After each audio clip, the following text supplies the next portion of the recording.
Um, uh, Looks like Tulsi's sister had some problems with what was taking place during the debate. Now, I was in the building, so I can understand her frustration. Now, her sister doesn't have her own Twitter account, at least not that we can see or find, but she does have access to one person's account, and that's her sister's. And during the debate, Tulsi's sister decides to go on and let the world know exactly how she felt about it. She had this to say. It's clear who MSNBC wants to be president. Elizabeth Warren. They're giving her more time than all the other candidates combined. They aren't giving any time to Tulsi at all. V. And then she made sure, in case anybody was curious who it is, Tulsi's sister. Now, some of you all might be thinking, well, she was a little bit brash. This might be, she should have thought this through. I'm sure she did. And we wanted to make sure that people could see the process that probably took place while she was thinking this through. And so we went ahead and put it in the meme for you to, so that it's easy for you to process. So we called up Kermit and we said, we need to borrow you for this meme so we can explain what happened during that whole ordeal. And the meme says this, in case you're listening from the radio. Tulsi's sister. Maybe I shouldn't send that tweet from Tulsi's account. It's unprofessional. Also Tulsi's sister. MSNBC, F Elizabeth Warren, F Maddow, F NBC, and if you F with my sister, I'll F you up. That's basically what just happened. Yo, when she tweeted that, we were like, whoa, what are you doing? But seriously, everyone in the room felt like this. And it did, And I can only imagine, why would Tulsi's sister think something like that? Why would she believe they're showing some type of favorability to Elizabeth Warren? And we'll start this evening with Senator Elizabeth Warren. Senator, good evening to you. Thank you. You have many plans: free college, free childcare, government health care, cancellation of student debt, new taxes, new regulations, the breakup of major corporations. Mm-hmm. Oh, maybe that's why. Really? Hold up, I thought this was a debate where the candidates are supposed to showcase the policies that they introduced and then demonstrate their understanding of the policies they introduced and then show how they're going to be implemented. I didn't know this was an Elizabeth Warren rally where she has surrogates come up and say, listen to all the plans that Elizabeth Warren supposedly introduced. Really? Bruh, that was ridiculous. And those aren't even her plans. They're not her plans. Those are plans that either Bernie or Tulsi or both of them have already introduced. That's what just happened. These are issues that Bernie or Tulsi or both, a combination of both, have already popularized. Maybe that's why Tulsi's sister got a little bit upset.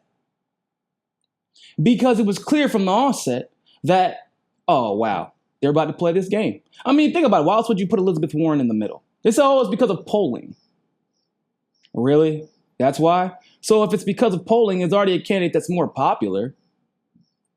Because polling it's scientific to a degree, which is why there are margins of error. Maybe you should put the candidates who need more exposure to give them more time so that they can spread their message. That would make the most sense. So we can make sure that every candidate is getting the right amount of exposure to make sure the decision is being left in the hands of the American people. But let's be honest, we know that's not what they're trying to do. They don't want the decision being left in the hands of the American people. It was so bad, people, that I remember, and this wasn't the only time, it happened several times, but I distinctively remember this. They asked Cory Booker a question, and I believe it was about holding corporations accountable or something to that extent.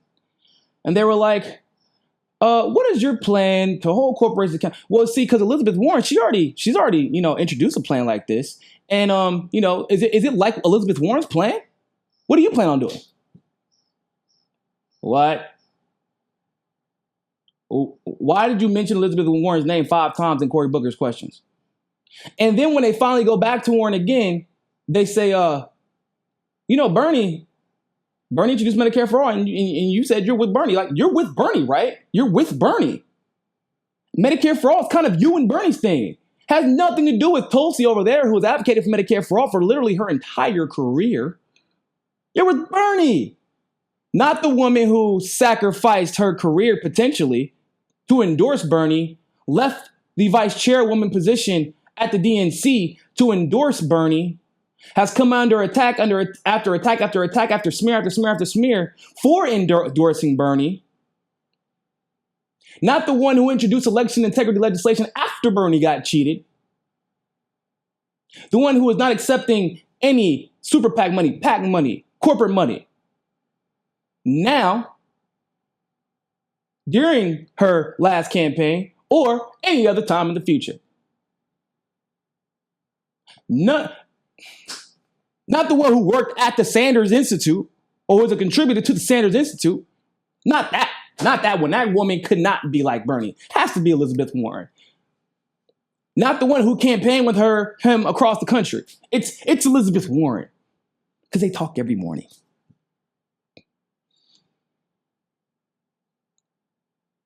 What's even weirder, and what I think should be even more telling to the progressives who swear that Elizabeth Warren is the second choice, which, by the way, I've seen that calm down a lot from progressives. Not the neoliberalites. The neoliberalites still love her.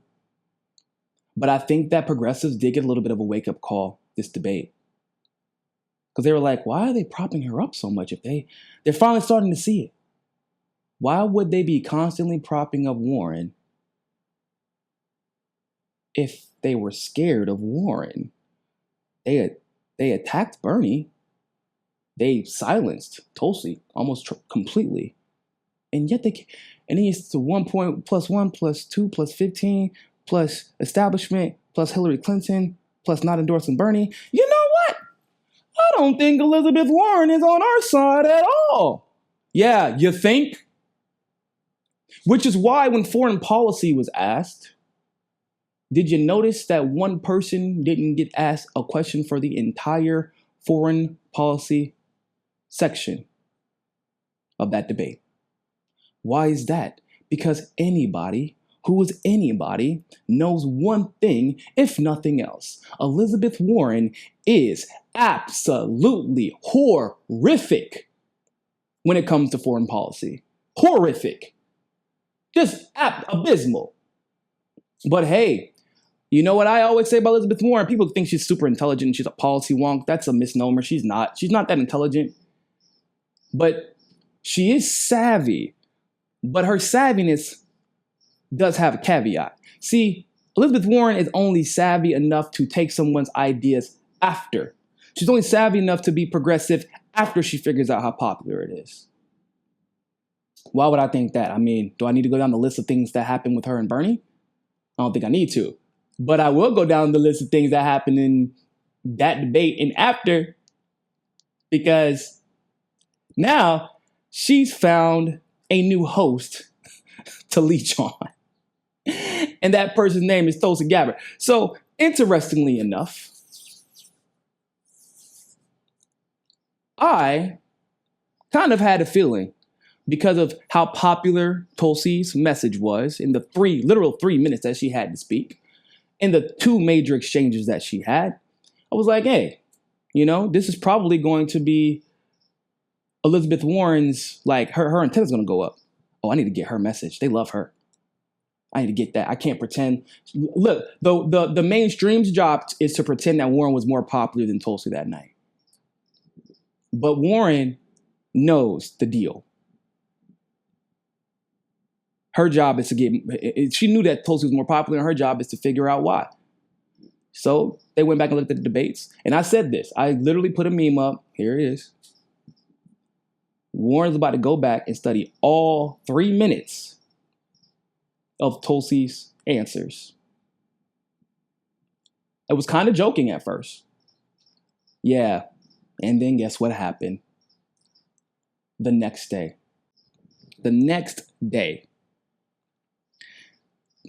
Trump and his band of war hawks, Secretary Pompeo and John Bolton, have brought us to the brink of war with Iran, which would have devastating consequences for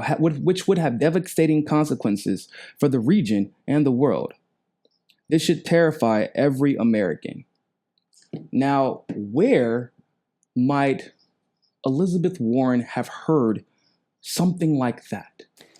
Let's deal with the situation where we are, where this president and his chicken hawk cabinet have led us to the brink of war with Iran. But my point is, and it's important for us to recognize this, is Donald Trump and his cabinet, Mike Pompeo, John Bolton, and others, are creating a situation that just a spark would light off a war with Iran, which is incredibly dangerous. That's why we need to de-escalate tensions. Trump needs to get back into the Iran nuclear deal and swallow his pride, put the American people first. Oh, shit. That's right. She took Tulsi's entire message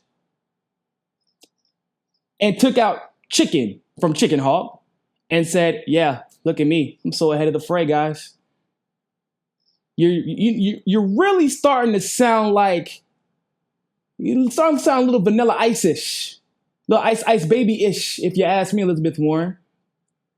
You know, Vanilla Ice, his defense in court was, my song isn't dun dun dun dun dun dun. Like, that's theirs. Theirs is dun dun dun dun dun dun. Mine is dun dun dun dun dun dun. You know what I'm saying? There's a huge difference there. That internet, dun dun dun dun dun dun. I didn't steal their song. What are you talking about? I didn't steal Tulsi's message. What are you talking about? Look, at the end of the day, Tulsi's sister was absolutely right.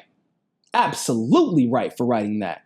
And as you can tell, Tulsi's campaign and the people on it, their patience is worn thin, and all the fucks they had to give are out of the window. Which bodes well for the rest of this election, because hell, we can all use a little bit more Gravel here, right?